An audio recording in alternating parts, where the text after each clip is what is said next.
Өнөөдөр ихэнх нутгаар үл эрхэг, зарим газраар цас орно.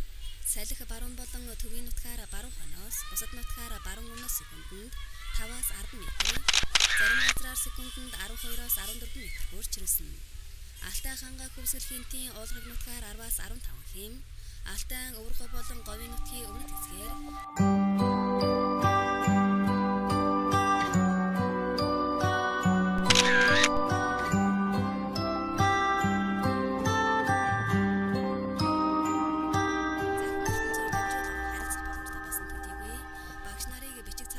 сонгогдож хүүхэд бүртэй ажиллах боломжийг